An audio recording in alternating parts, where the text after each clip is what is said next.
Funny that I should remember that night over 30 years ago in 1968 so clearly.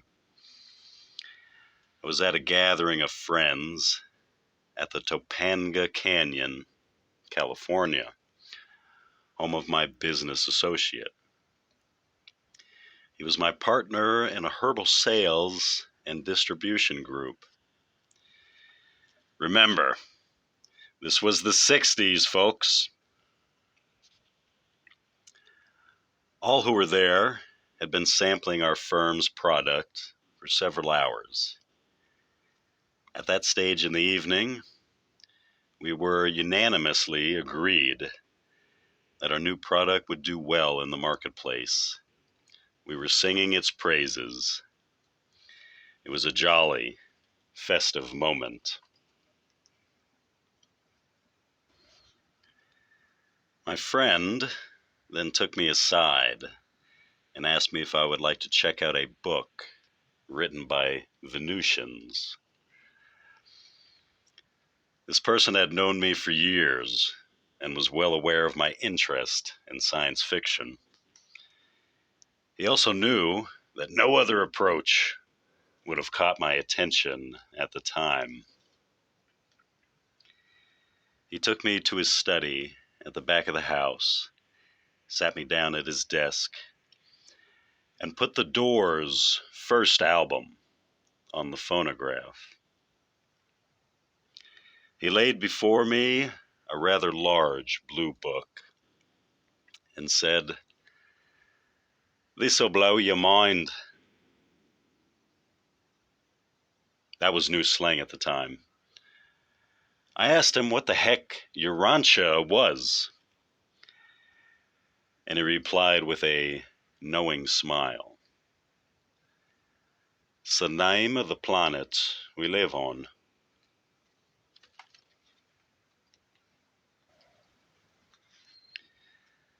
Well, that surely activated my somewhat befuddled brain synapses and fueled my curiosity. I opened the book to the front and began to scan its contents. Thus was launched a 10-hour reading marathon, which began one of the prime moments of my life.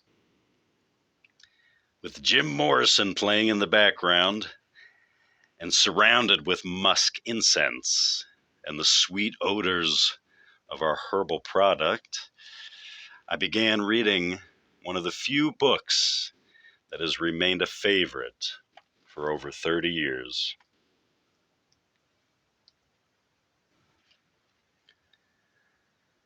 My initial impression, looking through the table of contents, was, this can't be for real. This sucker was published when I was 6 years old. I found it hard to believe that I had not heard of the book prior to that evening. The first section I read was the Lucifer Rebellion, and it truly did blow my mind. I then read the problems of the Lucifer Rebellion, the Adam and Eve papers, the Melchizedek and religion papers, and finally, government on a neighboring planet.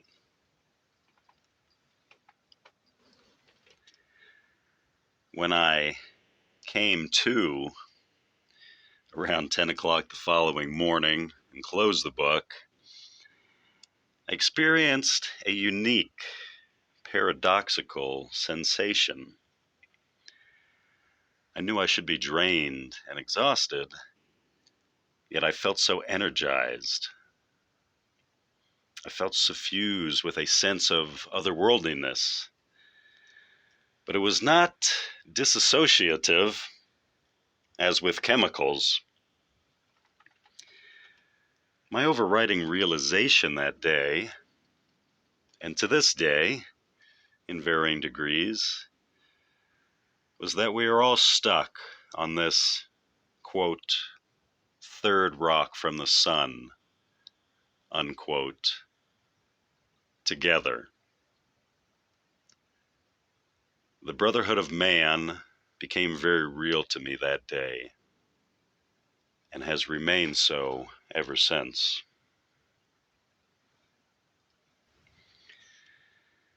That night, I started reading the Jesus Papers and finished them, pausing only for sleep and food in about 4 days.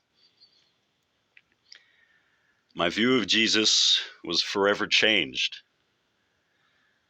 What a cool dude. He was nothing like the pious portrayal that had turned me away from the Bible so long ago. My comprehension of his masterful personality is still expanding, and I doubt it will ever stop.